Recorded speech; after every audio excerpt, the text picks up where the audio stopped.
On a Tuesday, I found a florist invoice addressed to my husband and a woman who wasn't me. In the notes, beside peonies plus eucalyptus, it said, "Please confirm spelling on welcome sign. Emma and Grant, 1019. Grant is my husband. I am not Emma. I didn't throw the vase. I didn't call the florist." I opened a new tab and typed, "County Clerk Marriage License Requirements." This is the story of how I stopped a second wedding with paper, not screaming. How I turned a lie into a file, and a file into a future that didn't include him. I'm Nora. 32, librarian, advocate for labeled spice jars and honest receipts. Grant was a project manager who calls every meeting a huddle and every problem a blocker, as if life were always 3 sprints from being solved. We married 4 years ago in a botanical conservatory. He cried during vows in a way that made my mother hand me a tissue across the aisle. He wore a navy suit that made him look like someone I could depend on. For a long time, I did. A year into marriage, Grant joined a Sunday hiking group. "I like hiking," he said. "I like alone time too." He came home sun-flushed and bleeding inspirational quotes. He wasn't religious, he said.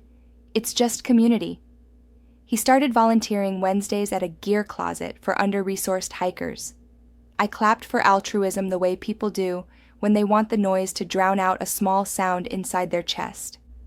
Red flags were beige at first. He switched to cash to avoid fees. He bought a second gym bag he never brought home. A hair tie that wasn't mine lived in our car's cup holder like a stray. When I asked, he smiled like a person on a toothpaste box. "You're overthinking," he said.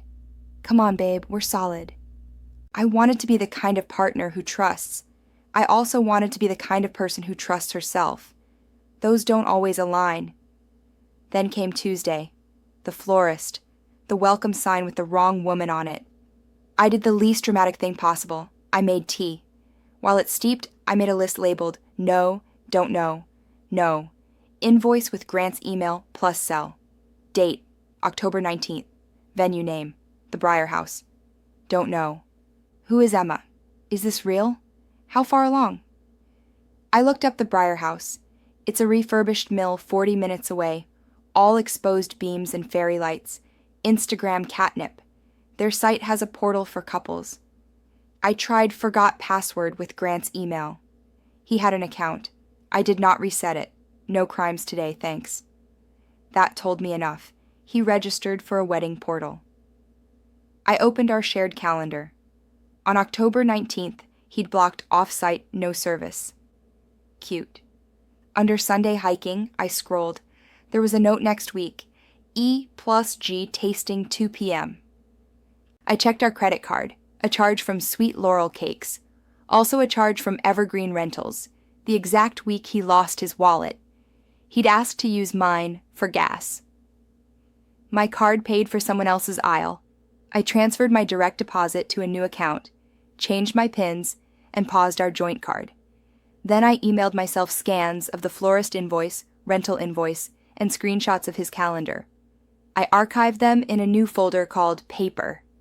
Paper doesn't blink, it waits. I searched his name plus Emma on Facebook. Hundreds. I filtered by city. A photo surfaced of Grant at a volunteer event beside a woman in a green beanie. Tag, Emma Carter. Caption, Gear Closet Crew. Comments under it, "You two are cute. Power couple," a trail emoji. My stomach learned a new gravity. Her profile was public enough to list her job and a link to a registry. Reader, she had a wedding registry with Grant's last name on it. I clicked it. Household setup for E+G. Toasters, towels, a ridiculous $308 blanket. Our towels at home are fine. Our blanket is fine. My marriage was not. I didn't call her. I didn't write an angry message. I wrote a message to myself. Don't perform a meltdown someone can point to later and call the reason. Collect facts. Choose timing. Control exits. I texted Grant. Dinner at home? I'm craving pasta. He replied, client drinks, late night, rain check, client drinks. For your wedding tasting? Adorable. I slept with the light on, not because I was afraid, but because honesty prefers bright rooms. The county clerk's site explained the license process. Both parties present ID, fee. Waiting period, 72 hours. Valid for 90 days, public record, public record. Wednesday morning, I called in personal and went to the clerk's office with a bouquet of decency in my hands. The clerk was a woman with a brooch that looked like a small galaxy. "Hi," I said, voice steady. "I need to check if a marriage license has been issued for my husband, Grant Whitaker." She raised one eyebrow, not unkindly. "Do you have a case number?" "No," I said, "but I have his full name and probable date." She tapped keys. "We can search by name. There is a public index." She slid a form to me. "Write both names if you know the other party." I wrote Grant Whitaker and Emma Carter on a government form with a pen that had probably handled 1,000 quiet endings.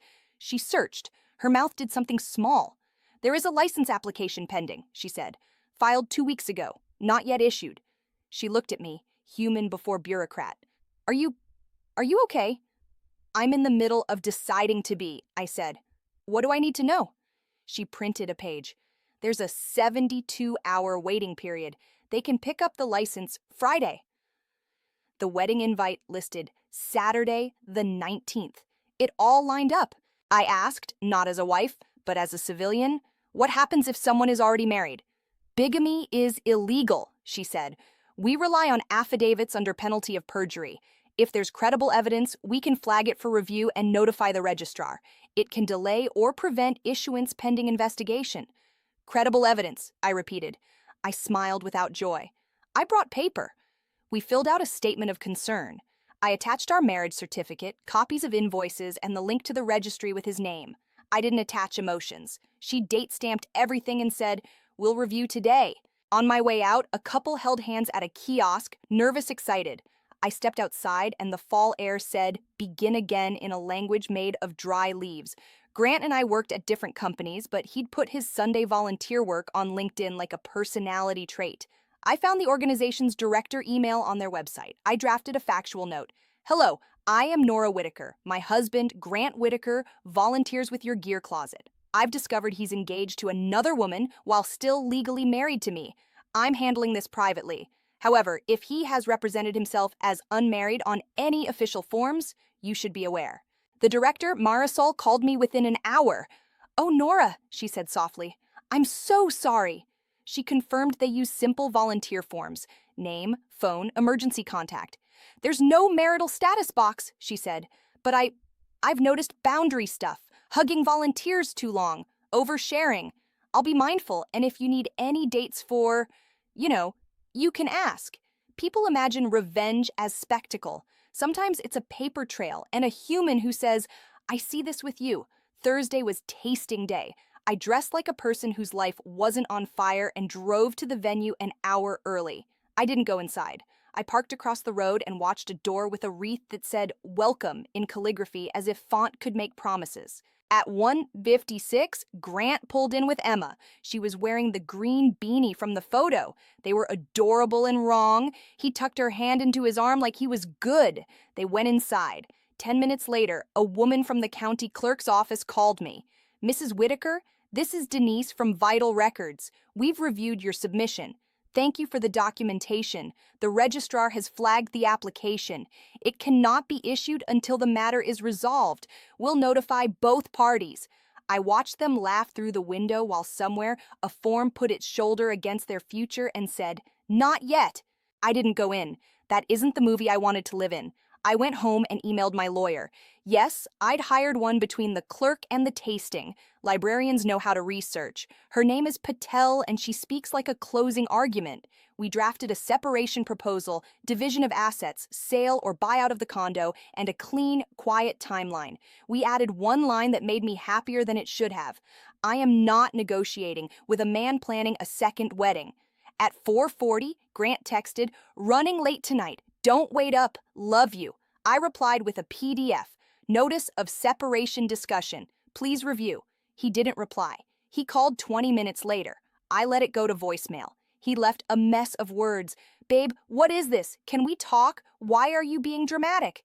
The classic, use dramatic as a way to make documented sound like a flaw. At 6:12, Emma messaged me from her actual account. Subject, please talk to me. I don't know what's happening. The clerk called. They said there's an issue with the license. Grant said you're his ex and you're trying to ruin his happiness. Please tell me the truth. I stared at the screen. Truth is heavy. You shouldn't drop it on someone without warning. I wrote back, I'm not his ex. I'm his wife. Attached, our marriage certificate and your registry link with his name. I'm not trying to ruin you. I'm stopping him from committing bigamy. Then I closed my laptop and went for a walk because sometimes you can't sit still and be sane. 10 minutes later, my phone buzzed like a trapped bee. Calls from Grant, texts from unknown numbers, a long paragraph from Emma, apologies, disbelief, then a short sentence that felt like someone set down a brick. I'm pregnant. I sat on a curb and cried into my sleeve, not because of the pregnancy, but because lies don't arrive one at a time. They gaggle. I cooked anyway. Pasta because I said it, and I like being a person who keeps small promises to herself. At 9:10, Grant came home, face stormy. He tossed his keys with theater. What did you do? He demanded. I told the truth to the government, I said. You embarrassed me, he said. Almost bigamy embarrassed you, I said. I prevented it. You're welcome. He paced. He tried angles. We're separated in spirit. We're married in law, I said. And spirit isn't a court-recognized party. He tried pathos. I love her. I believed you loved me too, I said. Turns out you love being loved and hate doing the math. He sat. He put his head in his hands. He cried. The wrong person cried, but tears are not a justice system. I didn't know how to tell you, he said. You had time, I said. Between choosing invitations and cake flavors, you could have typed 3 words. I am leaving. He looked up. I thought maybe you'd be okay with an arrangement. I laughed. Not loud, the kind of laugh that tells your bones you're awake. I am okay with arrangements where both parties consent and nobody is lying to government officials, I said. You built a fantasy where I'm cool and tolerant as long as you whisper. That's not polyamory, that's PR. I'm sorry, he said. I don't need sorry, I said. I need signatures. I slid the separation proposal across the table. Review, get a lawyer. We will proceed like adults. If you are worried about Emma's health, good. Worry as a single man. You can co-parent as one or not. That's not my lane. He scanned the document like it might bite. You're really doing this. I already did it, I said. The rest is logistics. He slept on the couch. I slept in bed and didn't call it ours. Emma asked to meet. I chose a public place, daytime, no ambushes. A coffee shop with plants and chairs that don't squeak. She arrived, looking tired and too young for the weight in her eyes. She ordered nothing and folded her hands like someone in a waiting room. I'm sorry, she said first. You didn't make vows to me, I said. But you did plan a wedding with a man who never showed you a divorce decree. I asked, she said. He said it was in process. He said the paperwork takes forever. He said you were cruel to him. He liked saying forever, I said, and it came out more bitter than I meant. She swallowed. I don't want drama. Drama is a choice, I said. We're doing documents. She cried a neat little cry into a napkin, then stopped. I'm keeping the baby, she said. I can't do another kind of grief right now. I nodded. You can ask for child support. You can ask for exactly what the law gives. You can ask for distance. You can ask for nothing. Choose what gives you peace. I don't want to be your enemy, she said. I don't want to be yours, I said. We were both lied to by the same person, just for different audiences. She asked, soft, will you tell his mother? I smiled without humor. Mothers find out. They always do. We parted like two people stepping around the same pothole differently. Grant's mother called me Sunday. Nora, what is happening? The voice of a woman who imagines worsts, but not this one. Your son applied for a marriage license while still married to me, I said. I stopped it. We're separating. A long inhale, then, of course you are. Long pause. Do you need anything? An address? I said. Where he's been sleeping on hiking nights. She gave it to me, a sublet in a bland building near the river. She also gave me a sentence I wasn't expecting. He's always wanted to be chosen twice, she said. As a kid, he'd ask for 2 bedtime stories, one from me, one from his father, back to back. We thought it was cute. Cute grows teeth, I said gently. My mother brought casserole like grief had died and logistics were left. She also brought a label maker because she knows me. We labeled files, legal, finances, house, misc.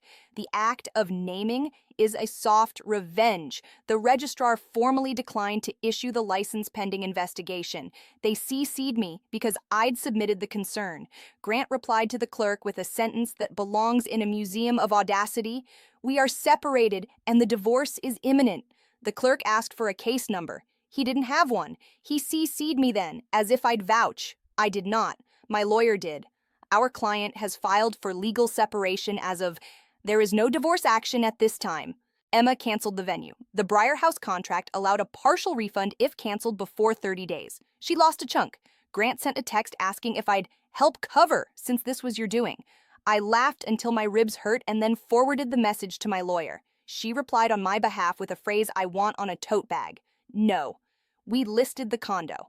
The market did its thing. People walked through my rooms and said great light and good bones, and they were talking about drywall, but I heard something else. We closed in 6 weeks. I moved into a 1-bedroom with a window that frames a tree like it's art. The super fixed the radiator on the first try. Grant tried a final ploy. We can date, he said. Start over clean, I'll file. There are words that are their own punchlines. I didn't reply. Emma texted an ultrasound photo with a short message. For child support later. Smart. She didn't ask for emotional labor. She asked for a record. I admired that in her. The clerk sent a final notice.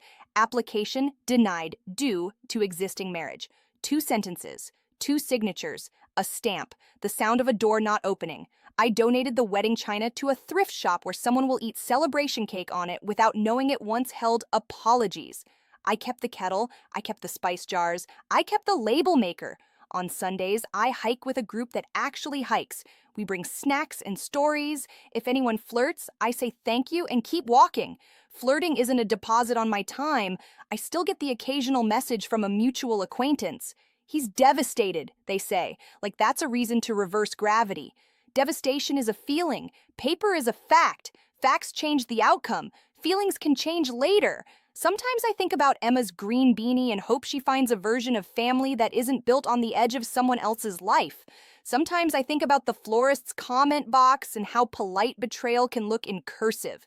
Mostly, I think about the clerk with the galaxy brooch and how a woman who keeps a line of people moving also kept me from walking into a life where my name was a placeholder. If your life starts sounding like mine did, if your partner's calendar says off-site and your bank statement says evergreen rentals, go to the place with the stamps, ask the questions, push paper with the same force someone used to push lies. You don't need a scene, you need a file. And when the file closes, walk toward a window and open it. Air, light, and a kettle boiling. That's the ceremony that counts. If this story hit at the right time, tap like and subscribe. I post daily long-form, true-style stories about betrayal, boundaries, and the strange, satisfying power of paperwork done right. Tell me in the comments, what's one boring step you took that changed everything?